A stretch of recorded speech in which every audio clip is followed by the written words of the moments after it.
OK? Donc, on va continuer avec la session suivante, la session 3. La session 3, c'est comment attirer une foule pour adorer. Donc, nous avons vu qu'on travaille ici comment pêcher le poisson, comment définir son objectif, comment le communiquer et comment l'appliquer dans tous les secteurs de l'Église. Et on a vu qu'il faut savoir ce qu'on veut pêcher, n'est-ce pas? On doit penser comme le poisson. On doit aller là où mord le poisson. On doit aller là où le poisson a faim. On doit utiliser plus d'un hameçon. OK?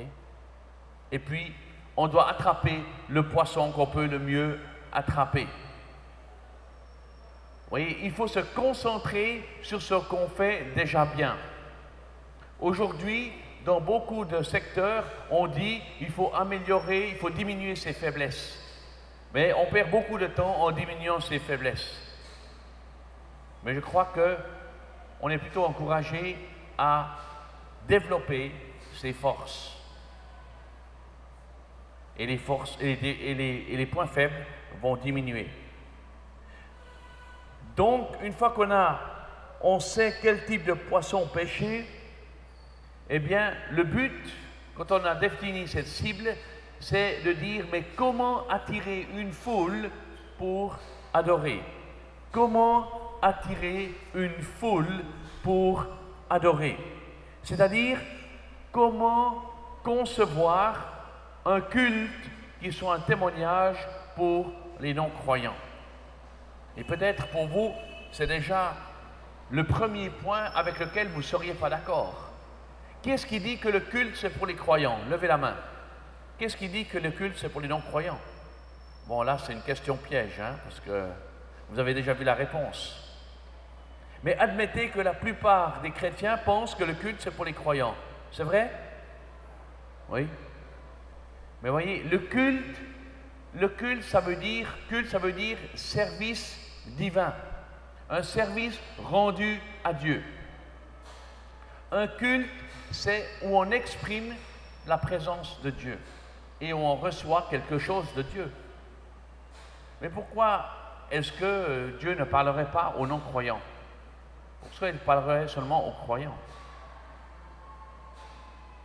Dites-moi, quand les premiers chrétiens étaient réunis dans la cour du temple à Jérusalem, vous savez combien de gens on met dans la cour du temple à Jérusalem? Vous avez déjà vu des photos du temple de Salomon?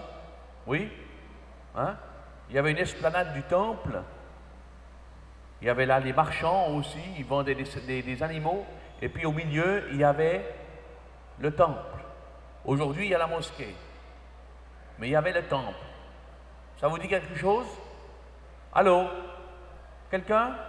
Oui? Vous êtes là? OK. On mettait 50 000 personnes sur l'esplanade du temple. Et les apôtres prêchaient tous les jours. Et les gens se convertissaient.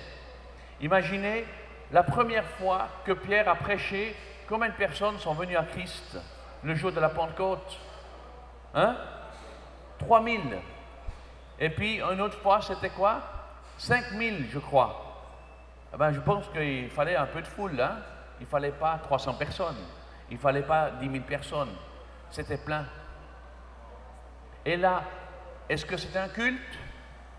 Ben oui, c'était un culte. Ils adoraient ensemble, ils louaient le Seigneur. Et puis Pierre prêchait et les gens se convertissaient. Et on verra, après, vous prenez la scène le dimanche ici, dans le culte, pendant le culte? Oui? Oui. Donc on va voir comment faire face aussi à cette demande que le Seigneur a faite, qu'on doit se souvenir de lui régulièrement. Voyez, le Seigneur, il attirait des foules quand il était sur cette terre. De grandes foules le suivirent. Et aujourd'hui, la question que je me pose, qu'on peut se poser, c'est pourquoi aujourd'hui il n'y a plus de foule qui suivent les chrétiens. Pourquoi? Est-ce que c'est plus intéressant? Bien sûr, on n'est pas Jésus, mais on est des disciples de Jésus. Et si on avait de l'amour entre nous, et si on marchait comme Jésus sur cette terre, et si on parlait comme Jésus, et si on agissait comme Jésus, je pense qu'on attirerait des foules. Matthieu 9, verset 36, on a déjà vu hier, à la vue des foules, il fut rempli de compassion pour elles, car elles étaient blessées et abattues comme des brebis qui n'ont pas de berger. Jésus a regardé, a observé les foules. Il a vu leur fatigue, leur abattement, leur découragement. Il était ému de compassion. Quand nous voyons ici les foules dans les rues, est-ce que nous sommes émus de compassion? Est-ce que nous nous disons, mais pourquoi ces gens ne viennent pas écouter la parole de Dieu? Comment faire? Comment faire? Est-ce que notre cœur est ému de compassion parce que ces gens ne connaissent pas Christ pour la plupart? Ou bien est-ce qu'ils connaissent tous Christ ici? Je ne sais pas. Dans Marc 12, verset 36, il est dit « Une grande foule l'écoutait avec plaisir ». Les personnes en recherche étaient attirées par le ministère de Jésus. Jésus faisait trois choses. Premièrement, il les aimait. Deuxièmement, il répondait à leurs besoins. Et troisièmement, il parlait de manière intéressante et pratique. Il l'écoutait avec plaisir. Il disait des blagues. Il avait de l'humour. Vous savez, l'humour juif, c'est quand on fait de l'exagération. Quand il disait, vous savez, il est plus facile pour un chameau de passer le trou d'une aiguille. Vous avez vu le trou d'une aiguille, vous connaissez, n'est-ce pas? Qu'un riche. Et les gens riaient, ils disaient, ah, c'est drôle. Nous, on ne rit pas parce qu'on ne connaît pas ce genre d'humour. Et c'est l'humour juif. On dit les choses par exagération. C'est impossible un chameau par le trou d'une aiguille. C'est exagéré. Mais ça faisait rire les gens. Et il racontait des histoires. Un homme avait 99 brebis. Il en a perdu une. Les gens écoutaient. Il était intéressant. Il n'était pas casse-pied. Il ne parlait pas, puis les gens dormaient comme vous à moitié, parce que c'est déjà le matin. Avant, un frère a lu les 3 pages. Moi, je n'ai pas vu que tout le monde écoutait avec plaisir. Désolé, frère. Mais Jésus, il parlait avec intérêt. Il répondait aux besoins. Et les gens écoutaient. Et les gens le suivaient. Aujourd'hui, vous savez tout de suite si vous êtes intéressant ou pas. Si les gens viennent, ils vous écoutent une fois. Vous revenez le lendemain, s'il n'y a plus personne, ça veut dire c'est sans intérêt, c'est pas pratique, ça ne répond pas aux besoins et vous n'aimez pas les gens. Et la plupart des prédicateurs, beaucoup de prédicateurs, ils n'aiment pas les gens. Ils aiment la Bible, mais ils n'aiment pas les gens. Alors, oh, ce passage, il est très profond, il nous parle à notre cœur. Repentons-nous, chers frères. Et ils ne regardent jamais la foule. Je ne regarde pas la foule. Ils ne voient pas les gens. Et ils sont tellement profondément inspirés de la parole. Mais ils ne connaissent pas les besoins des gens. Jésus, il parlait en parabole. Jésus, lui, connaissait le grec et l'hébreu à l'envers, à l'endroit, dans n'importe quel sens. Il connaissait toutes les lettres. Il connaissait toutes les virgules de la loi, tous les espaces, tout. Il aurait pu épater la galerie. Il aurait pu épater les pharisiens, les sadduciens, les hommes de la loi. Mais il n'a pas fait ça. Il a aimé les gens. Il a regardé. Vous voyez, le pasteur, au lieu d'être dans son bureau, il devrait aller dans la rue. Il devrait aller regarder les gens, être avec les gens, être dans les bars, être dans les fêtes, être vers les arrêts de taxi et de bus, parler aux gens, demander quels sont leurs besoins. Et puis, répondre à leurs besoins. Vous avez besoin de savoir comment éduquer vos enfants? On fait un ministère. Vous avez besoin d'être guéri parce que vous avez été violé, parce que vous avez eu un abus d'une sorte ou d'une autre. Eh bien, on va répondre à un besoin. On va tout faire pour que votre besoin soit satisfait. Et puis, quand on parle avec intérêt. On parle que les choses soient applicables, pratiques. Parce que si ça ne sert à rien, ça ne sert à rien. Moi, je veux vous parler maintenant sur l'Église, ce qu'elle est, dans toute sa beauté, dans toute sa splendeur, dans toute sa gloire. Puis vous dites, oh, c'était bien, c'était profond, c'était super, prochain séminaire. Mais ça, ce n'est pas le but de ce séminaire. Le but de ce séminaire, c'est de dire, l'Église, ça sert à quoi? Vous voyez, Dieu, il a un plan. Dieu, il a un plan. N'est-ce pas? Le plan de l'Éternel, c'est quoi? C'est l'Église. Aujourd'hui, Jésus n'est plus sur cette terre. Aujourd'hui, Jésus nous a envoyés dans le monde. Nous ne sommes pas du monde, mais nous envoyés dans le monde. Le problème, c'est que beaucoup d'entre nous, nous avons compris que nous sommes séparés du monde. Alors, on ne fait pas de football, on ne va jamais dans un bar, on ne va jamais au cinéma, on ne va jamais rencontrer des gens malfamés. Donc, on se protège et on vit dans une bulle, dans un aquarium. Il y a les poissons, et puis on donne les petits grains, et puis on mange, puis finalement, on meurt, pas par famine, mais on meurt par overdose. Parce qu'on a tellement reçu que finalement, on meurt. Ça se passe souvent dans les églises. On connaît tout par cœur. Mais si on nous prend l'eau et on nous met dans la rivière, on meurt tout de suite. Pourquoi? Parce que l'eau dans l'aquarium, il est artificiel. Il n'est plus le même que l'eau de la rivière. Et on ne sait plus faire face aux autres poissons qui nous bousculent dans nos pensées, dans nos réflexions, dans nos intérêts, dans nos valeurs. On ne connaît plus comment les non-chrétiens vivent. Donc, comment attirer une foule pour adorer? Jésus, il les aimait. Jésus répondait à leurs besoins et Jésus parlait d'une façon intéressante et pratique.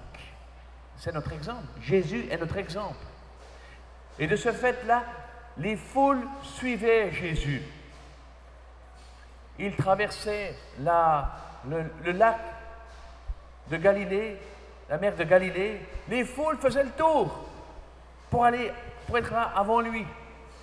Aujourd'hui, vous devez appeler les foules à venir. Peut-être des gens les payent même pour venir vous écouter.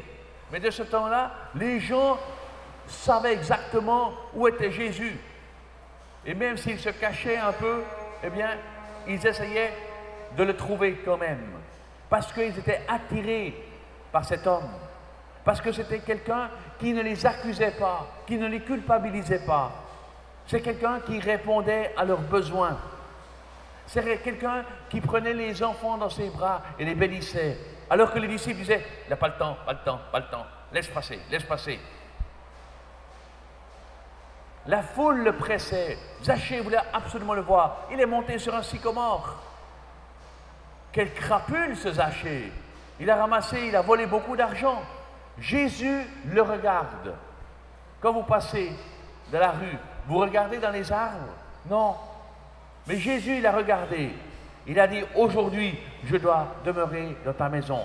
Descends vite. Et Zachée a donné son cœur à Jésus.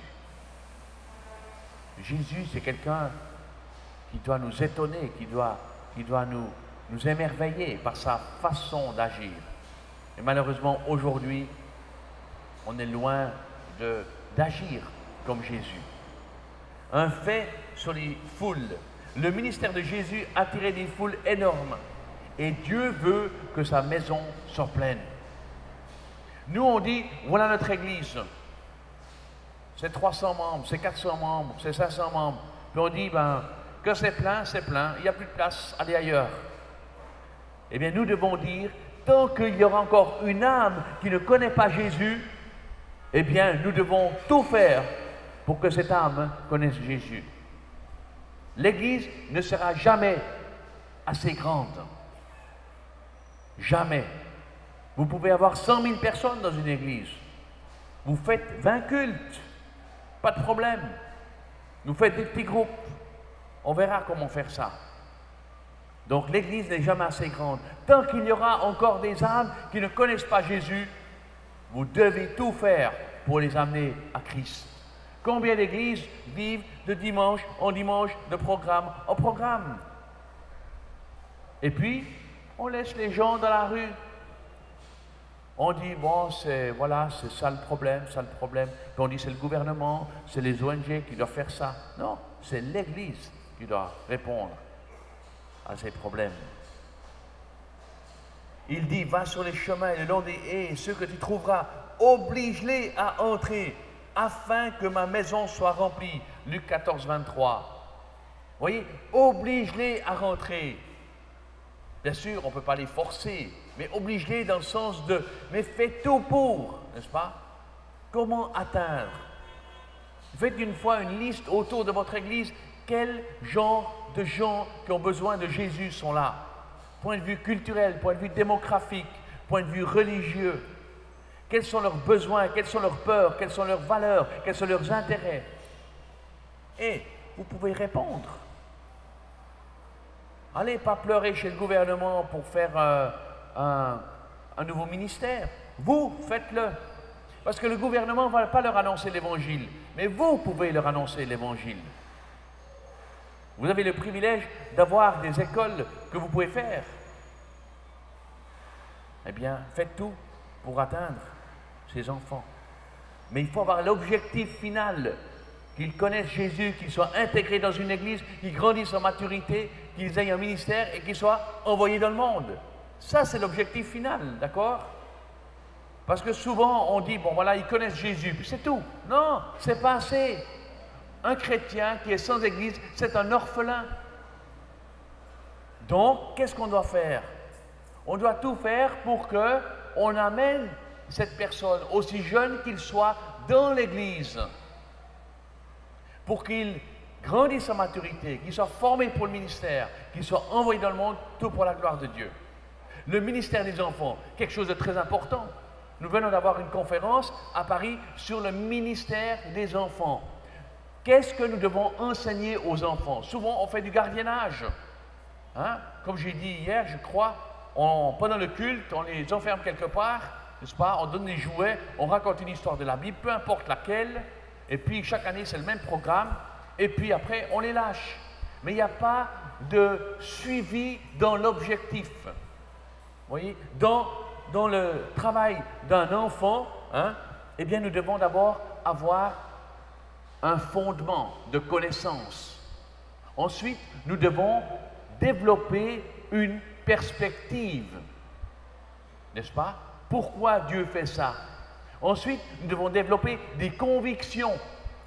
Ensuite, des compétences. Et ensuite, c'est le caractère qui se développe. Je vais faire un petit dessin. Parce que ça, c'est très important.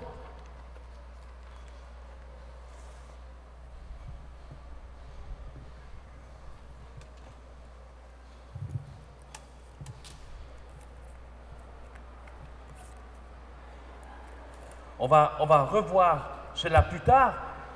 Mais voyez, dans le ministère des enfants, d'abord, vous développez des connaissances. OK? Quelle histoire de la Bible? OK?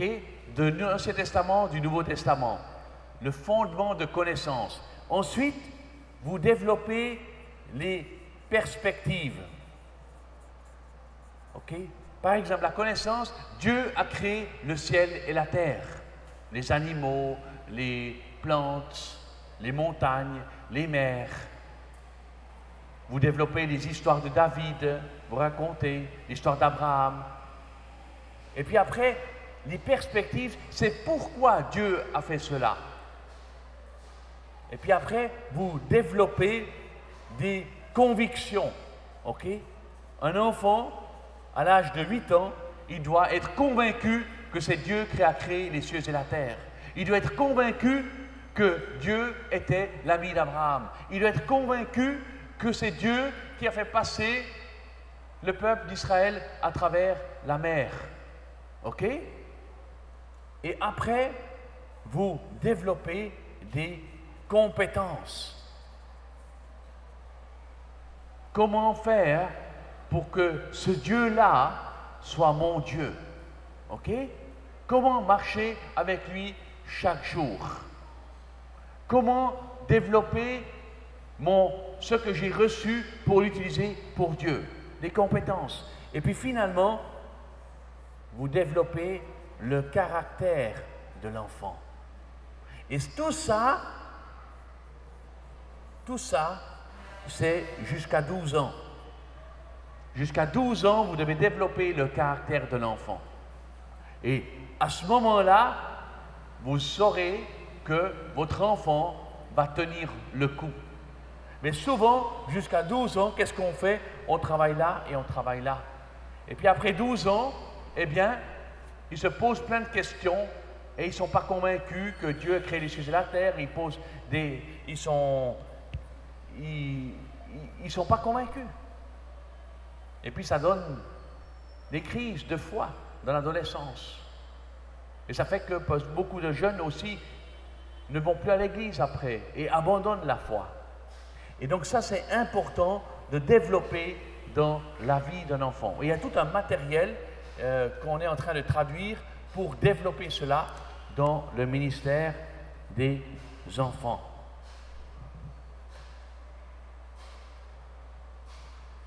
Une foule, ce n'est pas une église, et aucune église ne peut grandir sans visiteurs. Si vous n'avez pas de visiteurs, vous ne pouvez pas grandir. Vous êtes d'accord avec ça? Beaucoup d'églises ont grandi simplement avec les enfants, des croyants, mais ils n'avaient pas de visiteurs. Et si vous voulez que votre église grandisse, eh bien, vous devez avoir des visiteurs. Mais une foule, ce n'est pas encore une église. D'accord? Une foule n'est pas une église. Mais une foule peut être transformée en une église si vous avez une stratégie. Vous devez avoir une stratégie pour développer une église.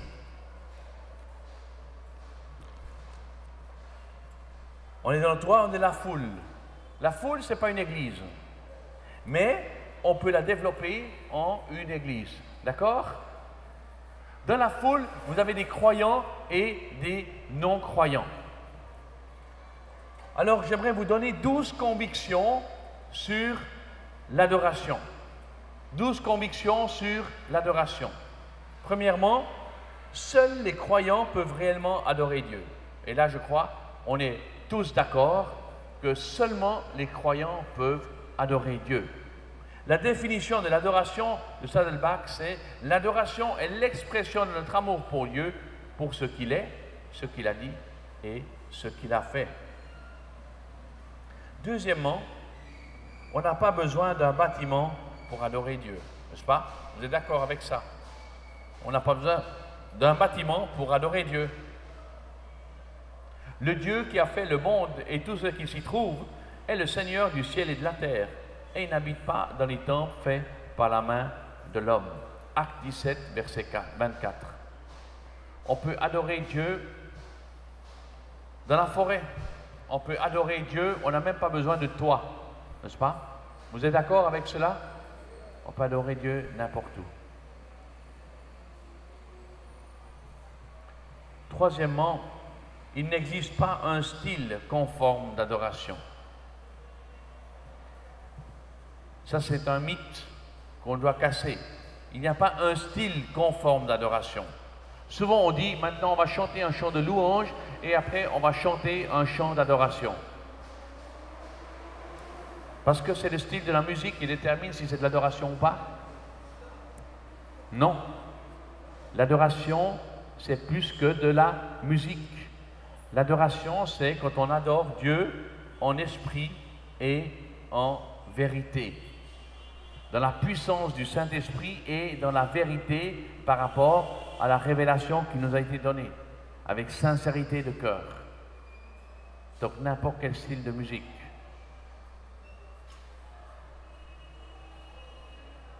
Comment est-ce qu'on adore Dieu? Est-ce que c'est d'abord commencer par une liturgie? Pour certains, c'est ça. Mais je ne crois pas que c'est la manière d'adorer, vraiment.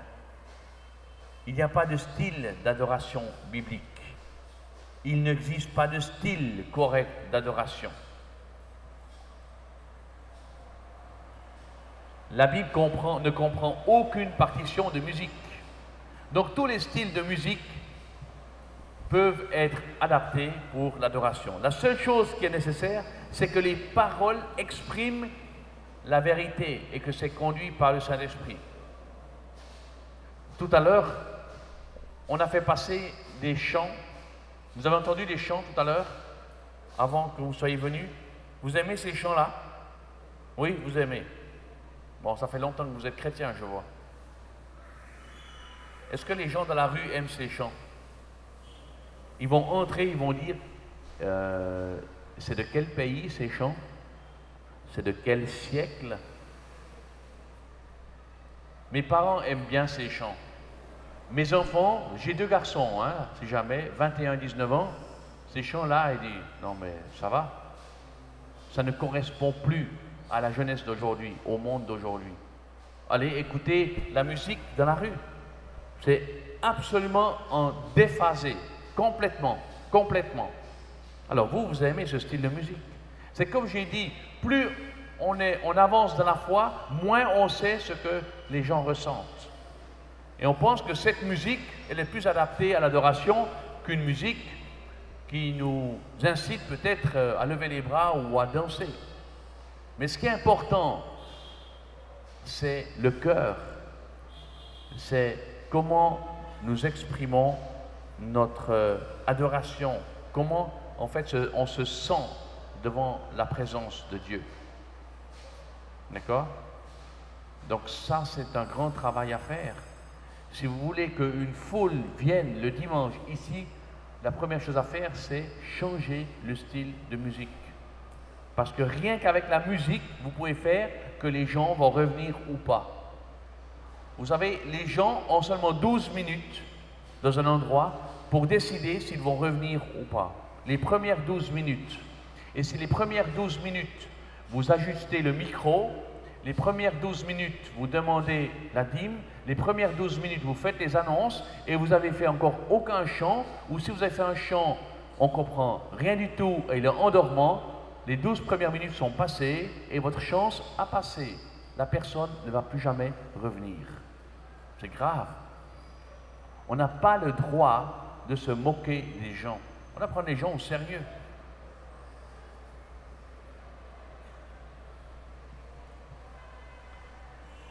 Quatrièmement, les non-croyants peuvent regarder les croyants adorer. Ça, c'est vrai. Les non-croyants ne peuvent pas adorer Dieu, mais ils peuvent les regarder. Et regardez dans 1 Corinthiens 14, quand un non-croyant entre parmi vous, qu'est-ce qu'il va faire? Il va tomber sur sa face et va reconnaître que Dieu est parmi vous. Ça ne veut pas dire qu'il devient croyant automatiquement, mais au moins il va reconnaître que Dieu est parmi vous.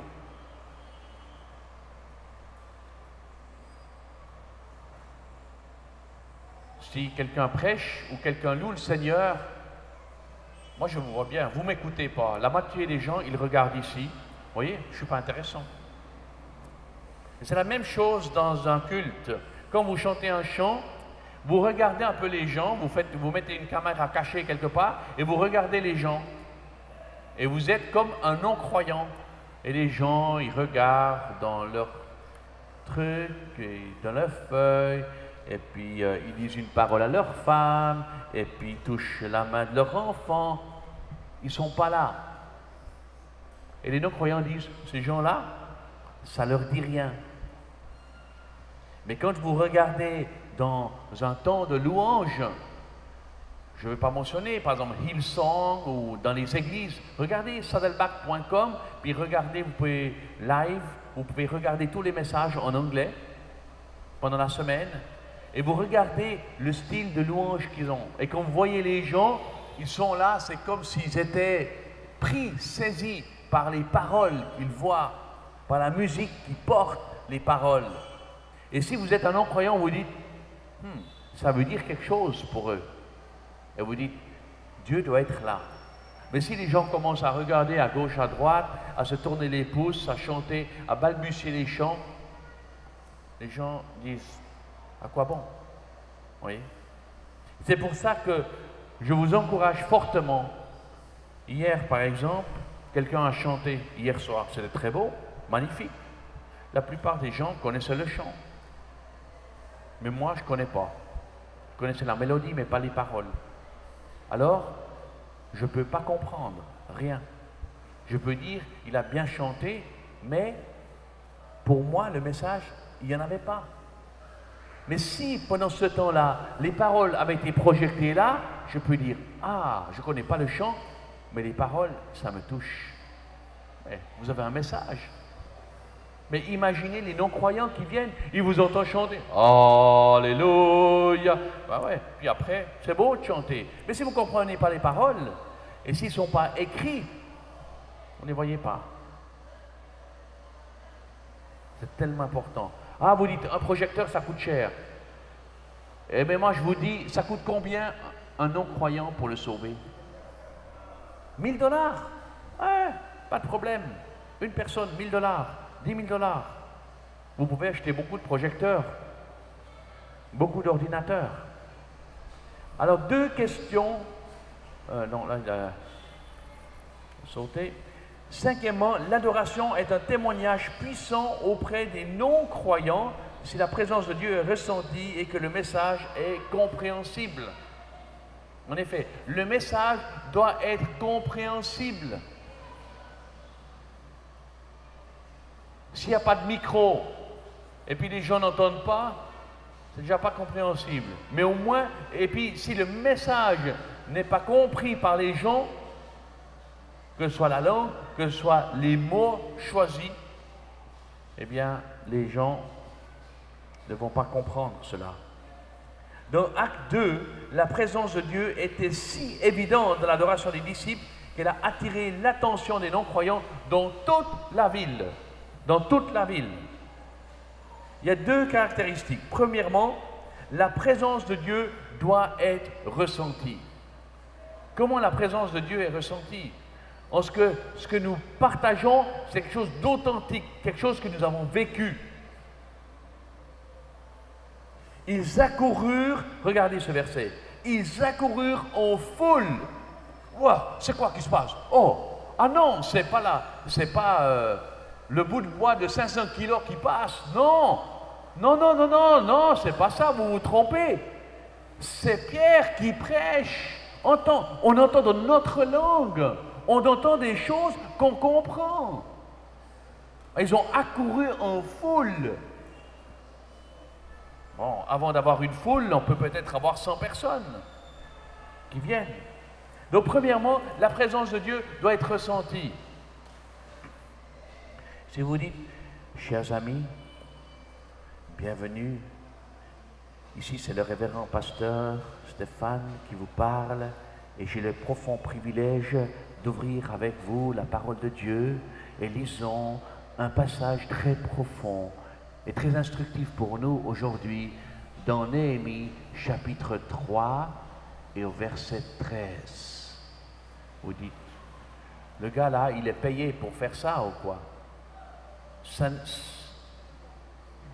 les gens, on ne parle pas comme ça aujourd'hui. c'est sans intérêt.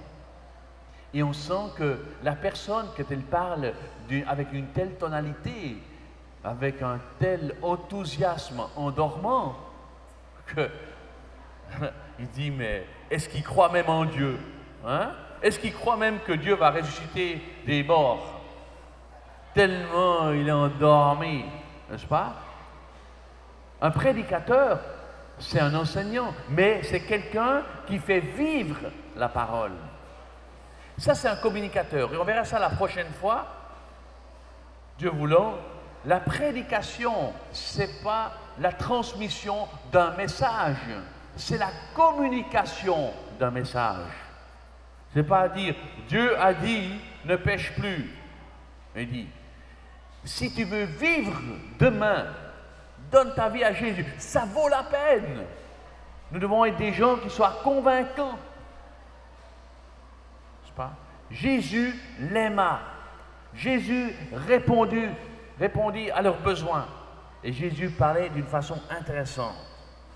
Donc, premièrement, la présence de Dieu doit être ressentie. Deuxièmement, eh bien, ça doit être une forme intelligible qu'il puisse comprendre. Et ça, vous devez vous adapter à votre auditoire. Au cours d'une adoration véritable, la présence de Dieu est ressentie, le pardon de Dieu est offert, le pouvoir de Dieu se manifeste, les objectifs de Dieu sont révélés. Qu'est-ce que Dieu veut de notre vie? Dieu veut pas simplement de notre vie que nous venions à l'église tous les dimanches.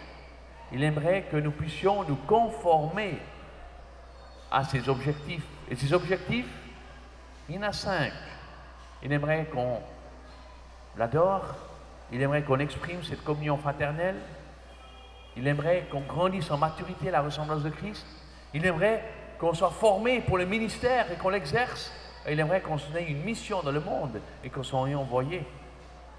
Ça, c'est ce que Dieu veut.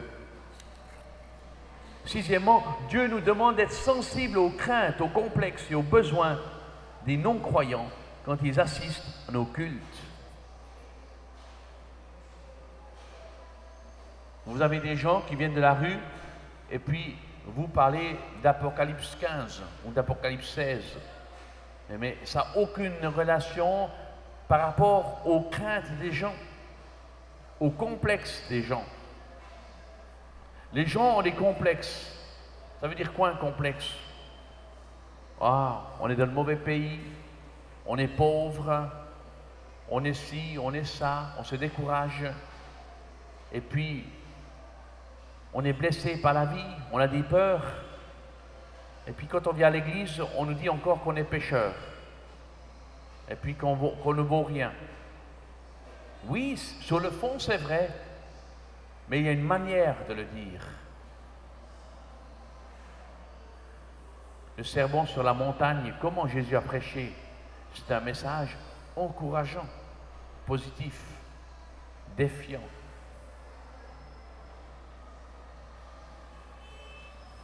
Être sensible aux non-croyants qui sont là durant l'adoration est un ordre biblique. Et voilà le verset que j'ai mentionné tout à l'heure.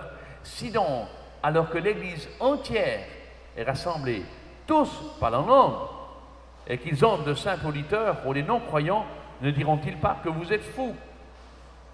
Voyez, là, ça parle des langues. C'est pour cela que, par exemple, à l'église de Saddleback, ils ne permettent pas que les gens parlent en langue. Pourquoi? Parce qu'on ne comprend rien. Alors, si elle les interprète, ok. Mais ils ont décidé que c'est mieux pour les non-croyants de ne pas venir dans une telle réunion. Parce qu'il faut que le message soit compréhensible.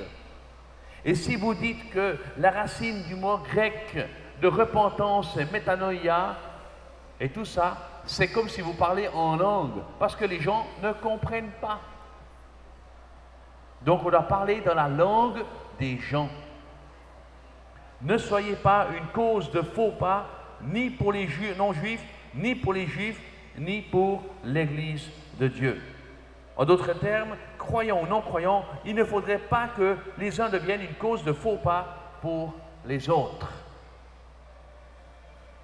Colossiens 4, verset 5, il dit « Conduisez-vous avec sagesse envers les gens de l'extérieur et rachetez le temps. Ne perdez pas du temps. » Vous avez des gens ici Mais utilisez le temps. Si vous voulez donner votre vie à Jésus aujourd'hui, mettez une lettre A sur votre feuille, sur votre carte, on va parler de ça tout à l'heure. Et puis ici dehors, on a un bac avec de l'eau. On peut vous baptiser tout de suite parce que vous avez donné votre vie à Jésus. Vous voyez, dans beaucoup d'églises, on dit, oh, si vous voulez vous faire baptiser, vous devez vous inscrire, il y a une file d'attente, vous devez suivre un cours pendant 5 semaines, et puis après, vous aurez un entretien avec le pasteur, et puis avec le diacre, et puis après, ben, on verra pour vous baptiser. Ça, c'est tout des barrières. Les gens disent, oh, ça c'est trop compliqué. L'eunuque, quand il était sur le chemin pour rentrer de Jérusalem, il n'avait pas compris, Ésaïe 53. Philippe est venu, il s'est adjoint au char, et puis il était saisi par les Écritures. Il s'est converti, il s'est tourné vers Jésus. Puis il a dit, là, il y a de l'eau. Est-ce que je peux te baptiser? Ben oui. Ils ont arrêté le char, il est descendu, et puis ils se sont fait baptiser. Il est rentré tout joyeux. Il n'a pas eu un cours pour savoir ce que ça veut dire d'être baptisé, d'être intégré dans une église, tout ça. Non, non, non, non. Il a baptisé tout de suite. Quand Rick Warren a prêché au stade à Los Angeles lors du 30e anniversaire de Saddleback, il y a 2 ans ou 3 ans, 900 personnes sont venues à Christ. Ils ont baptisé tout de suite. Et d'ailleurs, même maintenant, vous écoutez sur Internet, chaque fois, ils offrent que ceux qui donnent leur vie à Christ peuvent être baptisés. Moi, si quelqu'un vient vers moi aujourd'hui et dit « Moi, j'ai donné ma vie à Jésus, je vais être baptisé », il n'y a pas de problème. J'ai enseigné l'étape 1 à Lubumbashi, au Congo, il y a 2 ans. Il y avait une église de sourds-muets. Vous savez ce que c'est les sourds-muets? Il y a des cas de méningite là-bas, très aigus, et puis dès la naissance, ça touche les oreilles. Et c'était des jeunes, hein, 15, 20 ans, 25 ans, et une église de sourds-muets. Et puis j'avais mon ami, il fait tous des signes comme ça, tous des signes. Et puis une fois, elle a levé la main, elle a dit « Oh, j'ai compris, je crois en Jésus, est-ce que je peux être baptisé maintenant ?» Et puis le pasteur, celui qui a traduit, il a dit « Non, non, attends un peu, on finit le cours, et puis après, on va te baptiser. » Mais vous voyez, tout de suite, ça saisit, il faut saisir. Moi, je me souviens, quand j'étais jeune, j'étais élevé dans une famille chrétienne. Chaque fois, je me dis, mais les parents me disaient, ah, mais tu sais, pour être baptisé, il faut vraiment que ta vie montre que tu suis le Seigneur. Et j'étais découragé. Et finalement, je me suis fait baptiser seulement à 18 ans. Mais mes enfants, je les ai baptisés à l'âge de 8 ans et de 10 ans. Parce que je les ai accompagnés, je leur ai dit, si tu crois que Jésus est dans ton cœur et qu'il est ton Seigneur, on te baptise. Et c'est eux-mêmes qui ont demandé d'être baptisés à l'âge de 8 ans et de 10 ans. Mes parents sont venus, les amis sont venus, disent, mais tu crois vraiment qu'ils veulent donner leur vie à Jésus? Je dis, ben oui, ils ont dit, demande-leur. Et dans leur foi enfantine, ils ont dit, moi je crois en Jésus. Vous savez, mon fils, quand on est venu dans un nouveau quartier, eh bien, il y avait les autres enfants du village, il a pris une craie, et puis il a dit, tu sais, hein, Jésus, eh bien, il est mort comme ça, il est mort, tu vois, sur une croix, comme ça. Mais il avait 7 ans. Ben, voilà, un enfant qui témoigne de sa foi, de façon naturelle. Et aujourd'hui, mes enfants, ils me disent, c'est vrai, je voudrais bien être baptisé aujourd'hui, mais j'ai déjà été baptisé. Donc, c'est une étape de foi. Le baptême, ça confirme qu'on a donné sa vie, c'est un engagement, qu'on a donné sa vie à Jésus. Ce n'est pas le fruit d'un cheminement. Et c'est ce qu'on va voir aussi cet après-midi quand on va regarder l'étape 1. On travaille par engagement. Aujourd'hui, qu'est-ce qu'on fait? On dit « je t'aime » à quelqu'un du même sexe.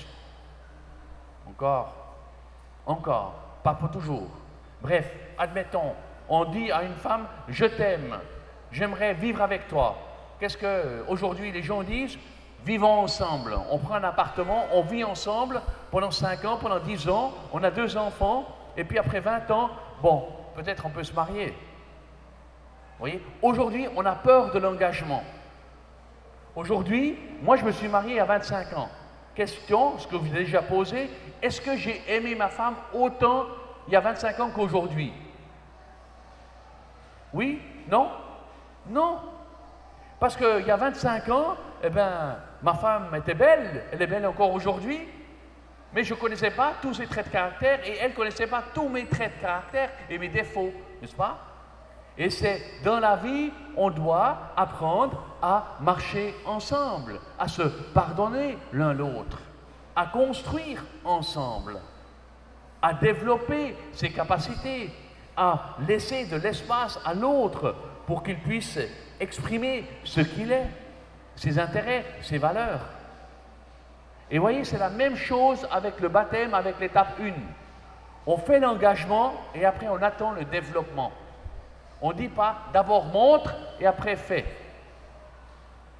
Jésus a dit baptisez-les en leur enseignant ensuite tout ce que je vous ai prescrit, à mettre en pratique tout ce que je vous ai prescrit.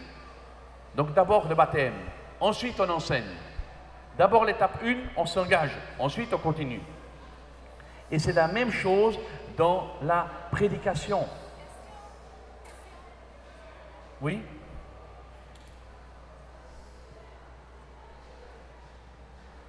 Vous avez une question?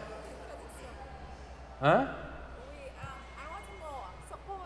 You can speak English. Okay, good. Good. We had a baptism at our church, and there were 21 candidates. They were being baptized, and pastor asked if there's anyone who wants to be baptized. With this group of people, a lady came, and she said she wants to be baptized. But afterwards, we found out that she was living with her boyfriend. Yeah. And pastor said, well, you would have to wait a little and we can work that out and then you can be baptized. What do you think about that? But you have to translate for... Oui, donc la personne dit qu'il y avait 21 candidats dans son église pour être baptisés et le pasteur a dit, est-ce que tout le monde est prêt à être baptisé comme ça? Et puis il a dit oui, et puis en fait finalement il a découvert, ou en parlant, qu'une dame qui voulait se faire baptiser vivait avec son ami ensemble. Et puis le pasteur a dit, mais est-ce que ce serait mieux de régler d'abord ce problème avant de se faire baptiser? Je ne connais pas, je risque de me faire jeter des pierres.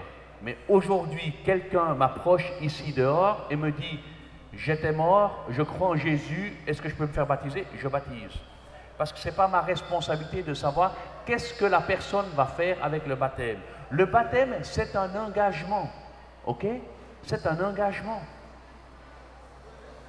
Donc, le baptême, ce n'est pas une caution sur quelque chose, sur un style de vie.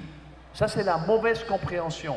Jésus n'a jamais dit, bien sûr qu'il a dit, on doit se détourner de ses péchés et se tourner vers Dieu. OK? Mais tout le monde dit vivre avec son ami, ça c'est le plus grand des péchés. Mais moi je vous dis, quand vous détestez quelqu'un de votre cœur, vous tuez quelqu'un, c'est encore plus grave. Parce que vous avez tué quelqu'un. C'est plus grave que si vous vivez avec votre ami et vous couchez avec votre ami.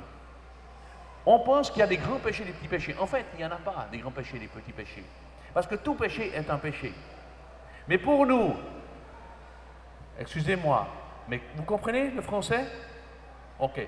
Quand on est dans une église, il y a des gens qui se détestent l'un l'autre. Vous avez déjà détesté quelqu'un? Levez la main. Vous n'avez pas détesté quelqu'un? Personne. Levez la main. Oh! Ah, quand même. Parce que si vous n'avez pas détesté quelqu'un, vous êtes un menteur. Mais oui, on a tous détesté quelqu'un. Ah, ce gars-là, je ne peux pas le sentir. Qu'est-ce que dit Matthieu 5? Que si vous dites raca à quelqu'un, c'est comme si vous êtes un meurtrier. Et aujourd'hui, on dit, mais non, mais moi j'ai jamais tué quelqu'un. Mais oui, on a déjà tué quelqu'un dans notre cœur.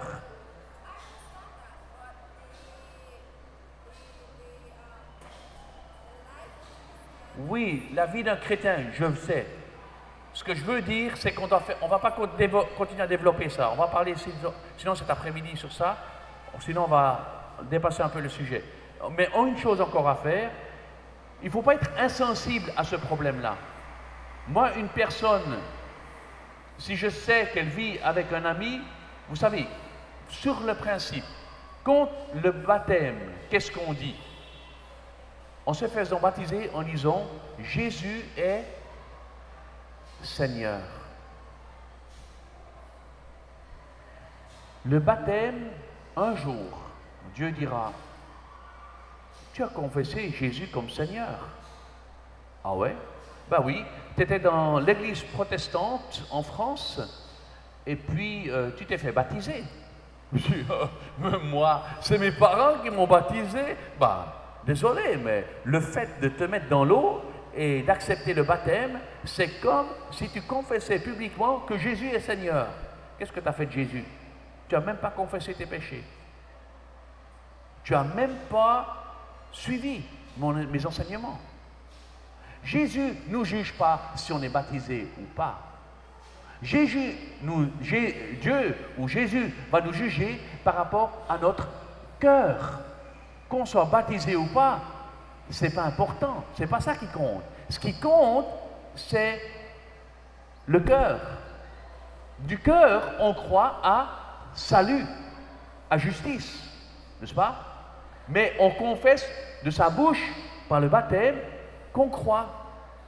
Et maintenant, si je me fais baptiser et que je ne crois pas, eh bien, je fais Dieu menteur. Je mens parce que je me fais baptiser et que je ne crois pas. Et pour moi, je ne vais pas lancer le pavé dans la mare, mais pour moi, même les enfants qui se font baptiser et qui après ne croient pas, ce n'est pas une erreur. Parce que je crois aussi qu'on doit les accompagner, ces personnes-là. Vous voyez, une fois qu'une personne est baptisée, elle a pris un engagement public de suivre le Seigneur. Si elle vit avec quelqu'un, moi, je vais tout faire pour la convaincre que si elle accepte vraiment dans son cœur, elle confesse de sa bouche Jésus comme Seigneur, elle doit aussi régler sa vie, c'est-à-dire pas vivre avec quelqu'un avant le mariage, c'est-à-dire pas mentir, c'est-à-dire pas voler, ok? Et donc nous, on se cristallise souvent sur des choses comme ça, alors qu'à côté, il y a beaucoup des choses qu'on ne veut même pas en parler. Ok? Mon point, c'était simplement qu'on a travaillé sur des engagements. Ok? Un engagement, quand je me suis marié, il y a 25 ans, eh bien, j'ai promis à ma femme de l'aimer jusqu'à ce que mort nous en sépare. Qu'on ait des enfants ou pas d'enfants. Qu'on ait de la maladie ou pas de maladie. Et si ma femme était déprimée depuis 25 ans, une semaine après le mariage, qu'est-ce que j'allais faire? J'allais encore être marié? Et si dans une culture où les enfants sont la chose à avoir pour avoir une famille, pour dire qu'on est heureux et on n'a pas d'enfants, est-ce que j'allais tenir? Et si ma femme aurait une maladie mentale, est-ce que j'allais encore tenir? Et si ma femme devenait avoir un caractère méchant, est-ce que j'allais encore l'aimer? Vous voyez? On travaille sur un engagement. C'est seulement le Seigneur qui peut nous aider. Et comme ça, nous devons amener les gens. Tu t'engages, c'est ta famille. Maintenant, il faut bien te comporter. Il faut mettre ta vie en règle. Et c'est à nous, en tant que pasteurs, en tant que responsables, d'accompagner ces gens et de les conseiller. Votre enfant, il est votre enfant quand il est né dans votre famille, d'accord? Ok? Est-ce que vous savez comment il va vivre les prochaines 18 ans? Vous ne savez pas. Vous ne savez pas s'il va faire du mal au voisin. Vous ne savez pas s'il va voler. Ah, d'accord. Vous ne savez pas, vous comprenez? Mais vous avez promis que c'est votre enfant, que vous allez l'accompagner. Et lui, il a promis aussi, dans un certain sens, qu'il le veuille ou pas, que vous, c'est votre papa et votre maman. Et vous devez l'accompagner. Et c'est ça qui est important. Nous, on veut s'assurer que tout est bien, puis après, on laisse les gens tranquilles. Mais nous devons les accompagner dans leur engagement. Un enfant qui a fait l'école primaire, on doit l'accompagner à l'école secondaire, au lycée, à l'université. Et petit à petit, on le laisse mais on doit toujours l'accompagner. Vous voyez, durant 3 ans et demi, Jésus n'a pas cessé d'augmenter l'engagement. Au début, j'ai déjà dit hier, Jésus a dit « Venez et voyez ». Et c'est seulement à la fin de son ministère, au bout de 3 ans et demi, qu'il a dit « Vous voulez aussi vous en aller, comme les foules ?» Parce que les foules ont commencé à dire « Il dit des choses, c'est trop difficile à comprendre. » Parce que les foules étaient là pendant 3 ans et demi à le suivre. Et finalement, il a dit, vous savez, le disciple n'est pas plus grand que son maître et l'esclave, pas plus que son Seigneur. Et si vous voulez être mon disciple, eh bien, vous devez prendre votre croix sur vous et me suivre. Ce n'est pas venez, voyez, c'est venez et mourrez. Vous voyez, on n'est pas là dans notre église pour épater la galerie par nos prédications et dire vous êtes bien, Dieu vous bénisse. On est là pour demander un engagement. C'est le travail du prédicateur, c'est le travail de l'église. Le but, c'est d'avancer dans les engagements. Ok?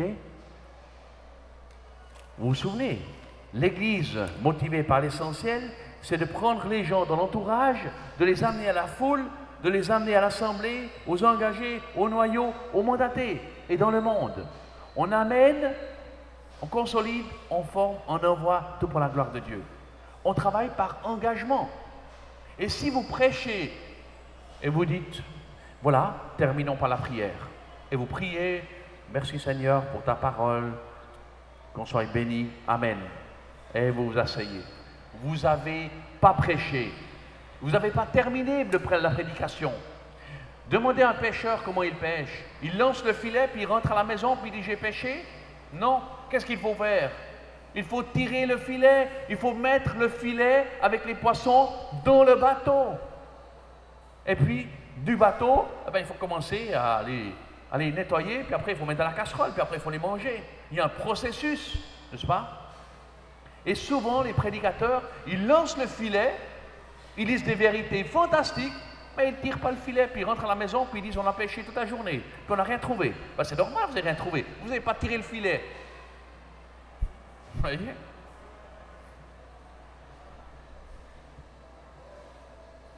Tout ce que les gens veulent savoir, c'est qu'est-ce qu'il y a comme rapport par rapport à leur vie. Les gens ne sont pas intéressés de recevoir des vérités bibliques. Les gens veulent recevoir des vérités qui ont attrait à leur vie. Qu'est-ce que ça fait? Pourquoi est-ce que je devrais croire? Pourquoi est-ce que je devrais revenir dans cette église? Parce que ça répond à mes besoins, parce qu'on m'aime et parce que c'est compréhensible. Donc on va revenir. Et un jour, peut-être pas aujourd'hui, peut-être pas la semaine prochaine, mais dans les prochaines semaines, je vais donner ma vie à Christ. Pourquoi? Parce que Jésus répond aux besoins profonds de l'être humain. Les besoins des croyants et des non-croyants se recoupent parfois. Ils peuvent être très différents dans certains domaines, mais sont très semblables dans de nombreux domaines. 8e point sur l'adoration. Vous avez tous dormi cette nuit, n'est-ce pas? Et vous vous attendez que bientôt on ait une pause. Moi je vois certains, ils sont un peu fatigués. Que vous soyez croyant ou pas, ça ne change pas. Et peut-être que certains d'entre vous ont des soucis avec leurs enfants. La fin du mois approche, il faut payer les factures. Que vous soyez croyant ou pas, c'est la même chose. Vous voyez? Et donc quand vous venez à l'église, eh bien, vous avez tous eu une semaine de travail derrière vous, ou bien une semaine de chômage, ou bien une semaine avec des difficultés. Peut-être vous avez dû aller à l'hôpital avec votre enfant, avec votre épouse.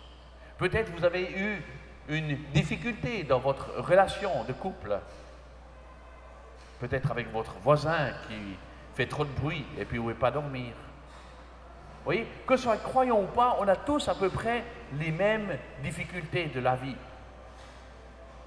Oui, on a la paix avec Dieu, Et puis on sait que Jésus va revenir et que tout sera bien après. Ça, on a peut-être plus que les non-chrétiens. Mais sinon, on a à peu près les mêmes problèmes. Alors quand vous venez à l'église, eh bien vous devez entendre des réponses à ces difficultés. On est découragé. On a besoin de sagesse, de discernement. Alors, comment aborder la souffrance, par exemple? Ça pourrait être un thème pour une prédication. Comment construire un mariage fort? Comment surmonter l'inquiétude, la peur, la culpabilité, l'ennui, l'amertume, la colère? Comment apprendre à résoudre les conflits? Ce sont des thèmes qui correspondent à tout un chacun. Mais si vous dites c'est une étude sur Éphésiens 6 ou étude sur Éphésiens 3, les gens disent déjà je ne connais pas Éphésiens 3, c'est quoi? Mais vous pouvez parler d'un thème en parlant d'un texte. Par exemple, sur l'épître de Jacques, vous pouvez faire plein de thèmes sur l'épître de Jacques. D'ailleurs, on a traduit tous les messages, il y a 12 messages sur l'épître de Jacques, et c'est traduit, et c'est tous des thèmes tout pratiques. Comment avoir de la sagesse? Comment faire face aux différences? Comment surmonter un conflit? Et puis après, vous avez le texte biblique. Au lieu de dire, lisons, étudions Jacques chapitre 4. Ben ça, c'est ennuyant. On ne sait pas ce que ça veut dire. Mais si je vous dis, aujourd'hui, on va découvrir comment on surmonte un conflit et donner certains principes bibliques, ça pourrait être intéressant. Neuvièmement, il vaut mieux adapter vos cultes en fonction de leur objectif. C'est-à-dire, quel est l'objectif? Nous devons parcourir ces 5 objectifs dans nos cultes. Nous ne pouvons pas toujours parler de grandir en maturité, de développer notre caractère. Nous devons aussi parler de comment nouer des relations saines, comment construire un mariage fort, comment éviter les conflits. Ça, c'est sur la communion fraternelle. Mais on peut aussi dire comment faire pour que notre vie ait un impact dans la vie d'aujourd'hui. Ça parle du ministère. Et comment partager la bonne nouvelle, par exemple. Et comment, par exemple, vivre une vie heureuse tous les jours en donnant sa vie à Dieu, en le laissant agir tous les jours dans toutes les circonstances. C'est le domaine de l'adoration. Oui. Donc c'est comme cela aussi qu'on développe les différents thèmes pour les cultes. On ne saute pas. Oui, je ne sais pas comment vous prévoyez vos cultes. Aujourd'hui, le dimanche, ça sera ce thème. Puis le dimanche prochain, on a un visiteur. Et puis après, on va demander à lui, je peux choisir un thème, je peux choisir un thème. Puis, il faut sauter comme ça. C'est comme quand je fais la cuisine pour mes enfants, pour ma femme, et puis je dis aujourd'hui c'est du riz, demain c'est du riz, après-demain c'est du riz. Je varie, mais j'ai un programme. Je dis aujourd'hui, voilà, c'est des salades, demain ça sera des légumes, mais on met un peu ensemble. Et si je dis aujourd'hui on parle de cela, comment surmonter l'inquiétude? Et je dis, eh bien, la semaine prochaine, on va parler sur la deuxième partie de surmonter l'inquiétude. Qu'est-ce que les gens vont dire? Si c'est intéressant aujourd'hui, ils vont revenir. D'accord? C'est ça.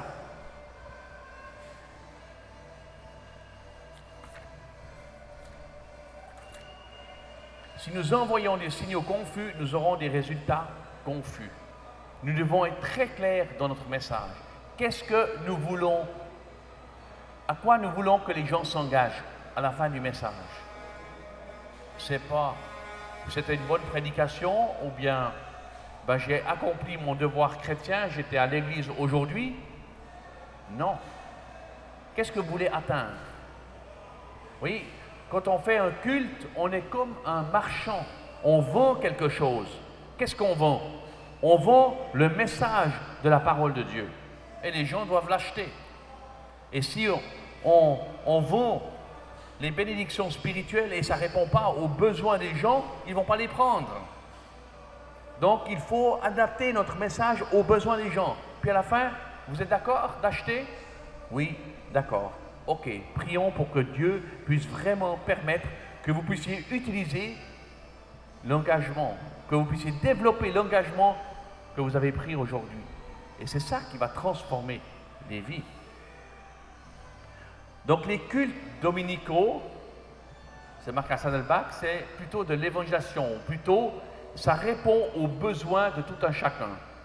Et puis, vous avez des études en petits groupes où là, vous pouvez étudier un sujet de la Bible. Et là, même, on peut prendre aussi la scène du Seigneur. On n'a pas besoin de prendre ça tout le temps, la scène du Seigneur, avec toute l'Église. C'est beaucoup plus intime aussi quand on fait ça avec un tout petit groupe. Parce qu'on peut aussi avoir une atmosphère d'adoration profonde. Et on va développer le ministère des petits groupes dans une prochaine session. D'ailleurs, il y a un livre là-dessus aussi, Petits groupes motivés par l'essentiel, qui est à Port-au-Prince, comme sur forme.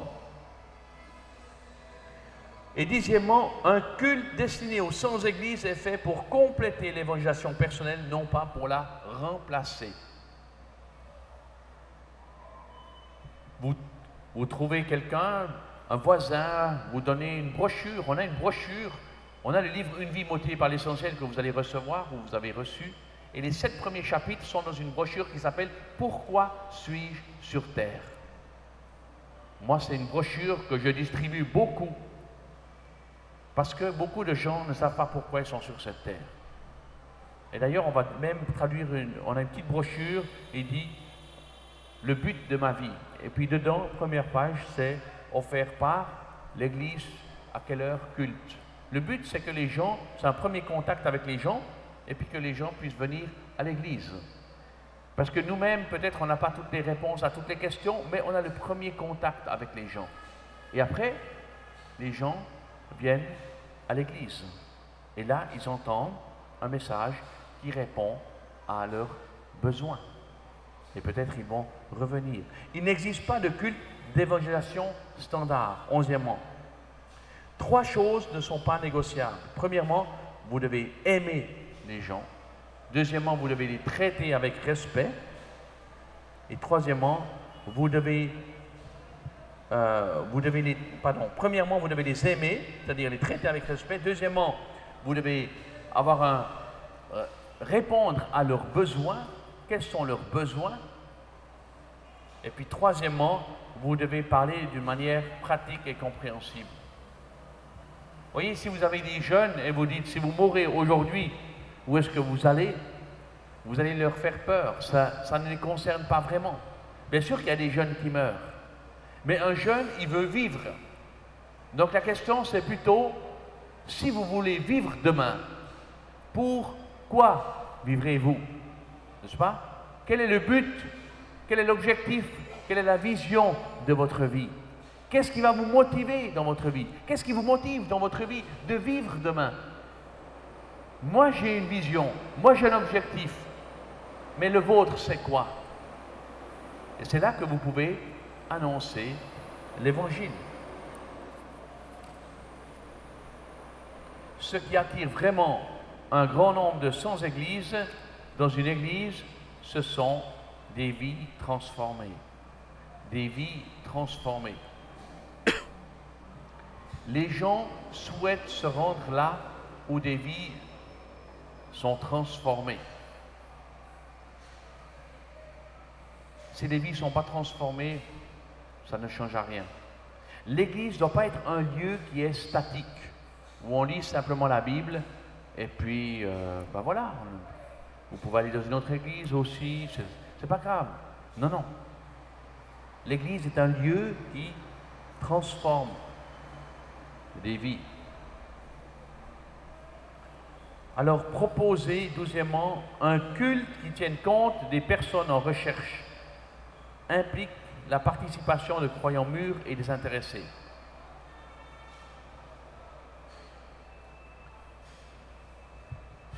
quand on veut toucher des non-croyants, eh bien, on doit être sensible à leurs besoins, à leur manière de se vêtir, à leur manière de parler, à leur manière de fonctionner.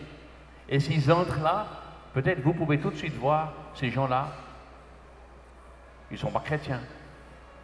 Alors vous les regardez un peu de travers. Non, non, non, au contraire.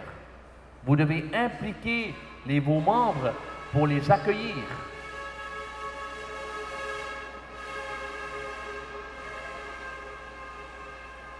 La première chose que vous pouvez faire dans votre église dimanche prochain,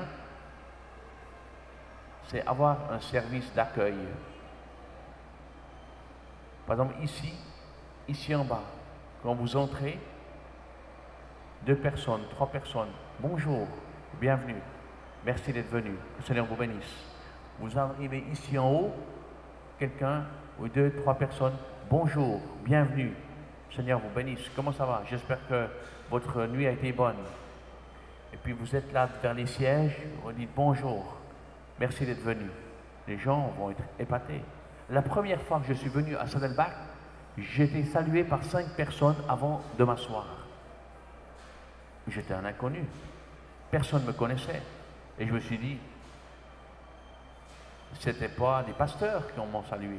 Des gens comme ça, avec un sourire, pas bonjour, bonjour, bienvenue. Non, non, avec le sourire. Bienvenue, c'est super que vous soyez là.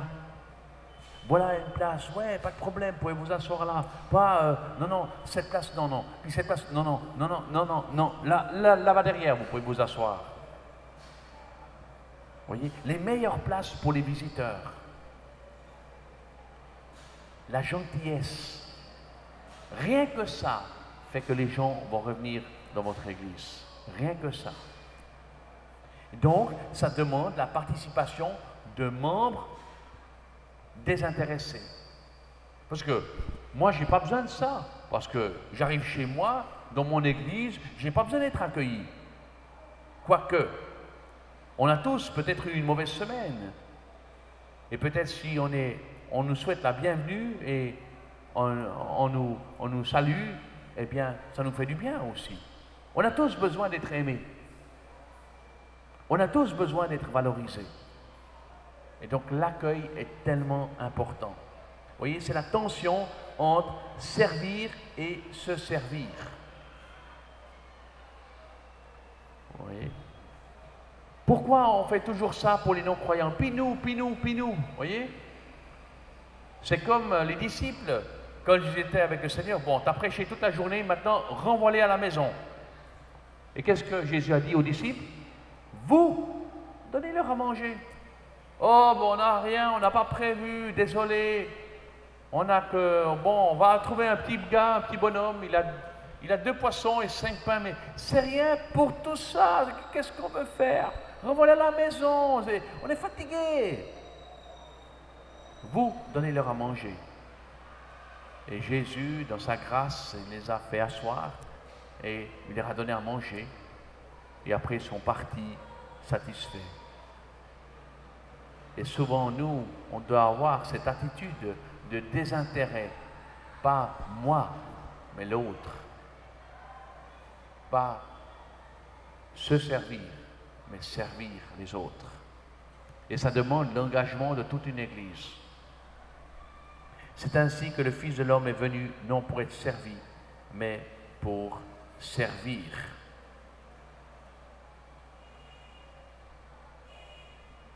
Donc, cette attitude de désintéressement ne passera pas dans le cœur de vos membres. Votre Église ne sera pas prête à commencer un culte pour évangéliser les non-croyants. Ça, moi je pense que c'est le point le plus crucial de toute cette formation. C'est comment faire pour que les gens viennent de la foule et de l'assemblée. C'est le plus crucial. Parce qu'après, les gens peuvent s'engager et tout ça, c'est pas très compliqué. Mais le fait de toucher des non-croyants pour qu'ils viennent dans l'église, ça, c'est très difficile. Il faut mettre un service d'accueil en place. Ça, vous pouvez commencer dimanche.